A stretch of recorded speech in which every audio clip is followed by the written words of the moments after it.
Sports pitch പ്രേക്ഷകർക്ക് നമസ്കാരം. IPL 2026 ഏറ്റവും വലിയ ഗ്ലാമർ പോരാട്ടമായ Chennai Super Kings Mumbai Indians മത്സരം ഇന്ന് വാങ്കഡയിൽ നടക്കാൻ പോവുകയാണ്. എന്നാൽ വളരെ വലിയ രീതിയിൽ ഈ മത്സരത്തെക്കുറിച്ചുള്ള ആകാംക്ഷകൾ നിറഞ്ഞു കവിയുമ്പോൾ മലയാളിയായ സഞ്ജു സാംസണെ തേടി ഒരു വലിയ ദുഃഖവാർത്തയാണ് എത്തിയിരിക്കുന്നത്. ഇനിയുള്ള മത്സരങ്ങളിൽ സഞ്ജു സാംസൺ കൃത്യമായ കൺസിസ്റ്റൻസിയും ഫോമും കണ്ടെത്തിയില്ലെങ്കിൽ ഇന്ത്യൻ കുപ്പായം ഒരു ഓർമ്മയായി മാറും എന്നതാണ് ആ വാർത്ത. ഒരുപാട് പുതുമുഖ താരങ്ങളുടെ മികച്ച പ്രകടനങ്ങൾ കാരണം T20 ക്രിക്കറ്റിലോ 50-50 ക്രിക്കറ്റിലോ ടെസ്റ്റ് ക്രിക്കറ്റിലോ സഞ്ജു സാംസണ് ഇനി സ്ഥാനം കണ്ടെത്താൻ സാധിക്കില്ല എന്നാണ് വളരെ വ്യക്തമായി തന്നെ ക്രിക്കറ്റ് അനലിസ്റ്റുകളും അതുപോലെ തന്നെ ബോർഡും പറയുന്നത്.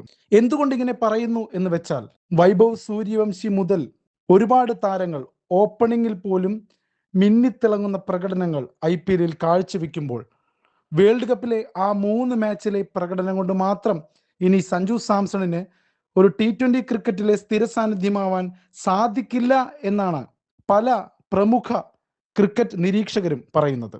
കാരണം സഞ്ജുവിൻ്റെ കൺസിസ്റ്റൻസി ഇല്ലായ്മയാണ് എപ്പോഴും സഞ്ജു ടീമിലേക്ക് എത്താനായിട്ട് വിലങ്ങുതടിയായിരുന്നത്. അതുകൊണ്ട് തന്നെ ഇപ്പോൾ സഞ്ജു വളരെ വലിയൊരു ഷിഫ്റ്റിലേക്ക് കടക്കേണ്ട ഒരു ഉത്തരവാദിത്വത്തിലേക്കാണ് പോകുന്നത്. കാരണം IPL ആദ്യത്തെ സെഞ്ചുറി നേടിയെങ്കിലും പിന്നീടുള്ള പ്രകടനങ്ങളും അതിനു മുമ്പുള്ള പ്രകടനങ്ങളും വളരെ മോശമായിരുന്നു. അതുകൊണ്ട് തന്നെ ഇന്ത്യൻ ടീമിലേക്ക് ഇനിയൊരു ജേഴ്സി അണിഞ്ഞു വരാനുള്ള സഞ്ജുവിൻ്റെ സാധ്യതകളെയാണ് ഇത്തരത്തിലുള്ള കൺസിസ്റ്റൻസി ഇല്ലായ്മ കൊണ്ടെത്തിക്കുന്നത് എന്നോർക്കണം.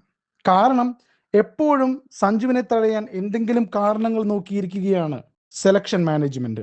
അജിത് അഗാർക്കർ അടക്കം വളരെ പുച്ഛത്തോടു കൂടിയാണ് വേൾഡ് കപ്പ് സ്ക്വാഡിനെ കുറിച്ച് ഒരു പത്രപ്രവർത്തകൻ ചോദ്യം ചോദിച്ചപ്പോൾ അതിൽ സഞ്ജു സാംസണെ എന്തുകൊണ്ട് ഉൾപ്പെടുത്തിയില്ല എന്ന് ചോദിച്ചപ്പോൾ മറുപടി പറഞ്ഞത് അത് ഗില്ലിന്റെ പരിക്ക് കാരണമാണ് സഞ്ജുവിന് ഇപ്പോൾ ഇങ്ങനെയെങ്കിലും ഒരു സ്ഥാനം കിട്ടിയത് എന്നുള്ള തരത്തിലൊരു പുച്ഛം അജിത് അഗാർക്കർക്കുണ്ടായിരുന്നു. എന്നാൽ സഞ്ജു തൻ്റെ പ്രകടനങ്ങളിലൂടെ ബെഞ്ചിൽ നിന്ന് ജനഹൃദയങ്ങളുടെ നെഞ്ചിലേക്ക് കയറിയെങ്കിലും ഇപ്പോൾ IPL വീണ്ടും സഞ്ജുവിന് ഒരു പാരയായിരിക്കും. കാരണം IPL ഫോമില്ലായ്മ, ഒരു സെഞ്ചുറിയും ഒരു 48 റൺസും അടിച്ചെങ്കിലും പിന്നീടുള്ള കളി, അത് മുമ്പത്തെ കളിയെല്ലാം സഞ്ജു 2 അക്കം പോലും കാണാതെ പുറത്തായതിൻ്റെ ക്ഷീണം സെലക്ടർമാർക്കിടയിൽ ഒരു ചർച്ചയാവുന്നുണ്ട്. കാരണം എന്ത് വിശ്വസിച്ച് ഒരു പരമ്പരയ്ക്കൊക്കെ സഞ്ജുവിനെ കൊണ്ടുപോകും, അതും ഓപ്പണിങ്ങിൽ എന്നാണ് അവർ ചിന്തിക്കുക. അതുകൊണ്ട് തന്നെ തുടർന്നുള്ള മത്സരങ്ങൾ സഞ്ജുവിന് വളരെ നിർണായകമാണ്. ആ മത്സരങ്ങളിലും സഞ്ജു ഫോം കണ്ടെത്തിയില്ല എങ്കിൽ ഇനി ഇന്ത്യൻ ടീമിന്റെ ജേഴ്സി അണിയുക എന്നുള്ള ഒരു സ്വപ്നം വീണ്ടും വീണ്ടും അസ്ഥാനത്താവും. അങ്ങനെ വീണ്ടും വീണ്ടും അസ്ഥാനത്താവാതിരിക്കാൻ സഞ്ജു സാംസൺ ഇന്നത്തെ കളിയും തുടർന്നുള്ള കളിയും ഒരു കൺസിസ്റ്റൻസി നിലനിർത്തി പോന്നേ മതിയാവൂ. കാരണം സഞ്ജു സാംസണിന്റെ സ്ഥാനം ഇനി കൺസിസ്റ്റന്റ് ആയിരിക്കും എന്ന് കഴിഞ്ഞ വേൾഡ് കപ്പോടുകൂടി T20 വേൾഡ് കപ്പോടുകൂടി ഉറപ്പായതാണ്. 50 ഓവർ മത്സരങ്ങളിലും ടെസ്റ്റ് മത്സരങ്ങളിലും സഞ്ജുവിനെ ചേർക്കണമെന്ന ആവശ്യവും ഉയർന്നിരുന്നു. പക്ഷേ ഇങ്ങനെയാണ് സഞ്ജുവിന്റെ ഫോമെങ്കിൽ ആ മിന്നുന്ന പ്രകടനങ്ങൾ കണക്കിലെടുത്ത് ആരാധകർ പോലും T20 ക്രിക്കറ്റിൽ മാത്രം സഞ്ജുവിനെ ഒതുക്കാതെ സഞ്ജുവിനെ 50 ഓവർ മത്സരങ്ങളിലും ടെസ്റ്റ് മത്സരങ്ങളിൽ ഉൾപ്പെടുത്തണം എന്ന ആവശ്യം ഉന്നയിച്ചിരുന്നു. സെലക്ടർമാരും ഇത് പരിഗണിക്കാം എന്ന ചിന്തയിലായിരുന്നു. പക്ഷേ IPL വന്നതോടുകൂടി സഞ്ജു തുടരെ ഔട്ടായി പോയത് സെലക്ടർമാർ വീണ്ടും വിചാരിക്കുകയാണ് സഞ്ജു സാംസൺ വലിയ മാറ്റമൊന്നുമില്ല, അന്നെന്തോ ഒരു ഭാഗ്യത്തിന് അങ്ങനെ സംഭവിച്ചതാണ് 3 ഇന്നിങ്സ് എന്നാണ് അവർ ഇപ്പോൾ കരുതുന്നത്. അപ്പോൾ അത്തരത്തിലുള്ള ഒരു വിമർശന പ്രതിസന്ധികൾക്ക് നടുവിലാണ് സഞ്ജു സാംസൺ എന്ന് പറയാതെ വയ്യ. അപ്പോൾ മലയാളിയായ സഞ്ജു സാംസണ് ടീമിലെ സ്ഥാനം കണ്ടെത്തണമെങ്കിൽ T20 ക്രിക്കറ്റിലെങ്കിലും ഓപ്പണിംഗ് സ്ഥാനം സ്ഥിരപ്പെടുത്തണമെങ്കിൽ തുടർന്നുള്ള മത്സരങ്ങളിൽ ഒരു മികച്ച ഫോമിലേക്ക് സഞ്ജു ഉയർന്നു വരണം. ആരും കാഴ്ചവെക്കാത്ത തരത്തിലുള്ള മിന്നും പ്രകടനങ്ങൾ വേൾഡ് കപ്പിൽ കാഴ്ചവെച്ചതുപോലെ എല്ലാവരെയും ഞെട്ടിക്കുന്ന പ്രകടനങ്ങൾ സഞ്ജു പുറത്തെടുക്കണം. ഇല്ലെങ്കിൽ ഇന്ത്യയെ ലോകകപ്പിന്റെ കിരീടമണിയിച്ചു എന്നുള്ള പരിഗണനയൊക്കെ ഇവർ മറക്കും എന്നാണ് അറിയാൻ കഴിയുന്നത്. അതായത് സഞ്ജുവിന്റെ തുടർ മത്സരങ്ങൾ വളരെ നിർണായകമാണ് എന്നത് എഴുതി ഒപ്പിട്ട് തരേണ്ട ഒരു സിറ്റുവേഷനാണ് ഇപ്പോഴുള്ളത്.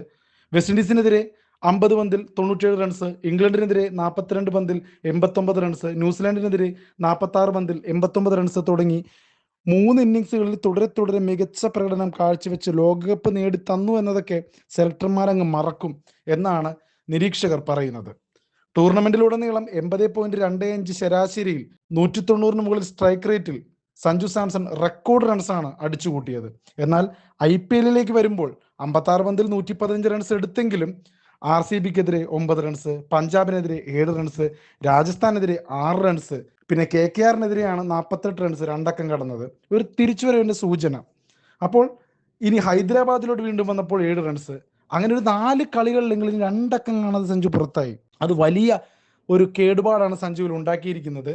അതുകൊണ്ട് തന്നെ സെഞ്ചുറിക്ക് ശേഷവും മുമ്പും സഞ്ജു കാര്യമായ സംഭാവനകൾ ചെയ്യുന്നില്ല എന്നുള്ളത് CSK ആരാധകർക്കും മാനേജ്മെന്റിനും ഒരു തലവേദനയായി മാറുമോ എന്നാണ് അറിയാൻ കഴിയുന്നത്.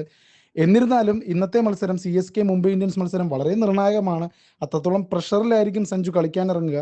മഹേന്ദ്ര സിംഗ് ധോണിയുടെ സാന്നിധ്യവും ഇന്ന് ഉണ്ടാവുമെന്നാണ് അറിയാൻ കഴിയുന്നത്. അങ്ങനെയെങ്കിൽ സഞ്ജു സാംസൺ ഫോം ആവുക എന്നതൊരു മസ്റ്റ് ഫാക്ടറാണ്. വിമർശകരെയും ഇത്തരത്തിലുള്ള നിരീക്ഷണങ്ങളെയും സഞ്ജു എങ്ങനെയാണ് ബാറ്റിലൂടെ മറുപടി തരാൻ പോകുന്നത് എന്ന് കാത്തിരിക്കുകയാണ് ആരാധകർ.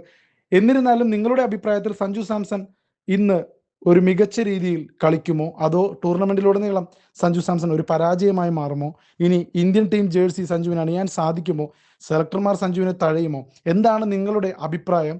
ഞങ്ങളുടെ അഭിപ്രായങ്ങൾ പറഞ്ഞത് നിങ്ങൾ കേട്ടല്ലോ. നിങ്ങൾക്കുള്ള വിമർശനങ്ങളും അഭിപ്രായങ്ങളും രേഖപ്പെടുത്താം. നന്ദി, നമസ്കാരം, വീണ്ടും കാണാം. പ്രിയപ്പെട്ടവരെ, നിങ്ങൾക്ക് ഈ വീഡിയോ ഇഷ്ടമായെങ്കിൽ ദയവായി ലൈക്ക് ചെയ്യുക, കൂടുതൽ ആളുകളിലേക്ക് ഷെയർ ചെയ്യുക. പിന്നെ ഇതുപോലുള്ള വളരെ മൂല്യമുള്ള അർത്ഥവത്തായ കഥകൾക്കും വീഡിയോകൾക്കും വേണ്ടി ഞങ്ങളുടെ ഈ ചാനൽ സബ്സ്ക്രൈബും ചെയ്യുക.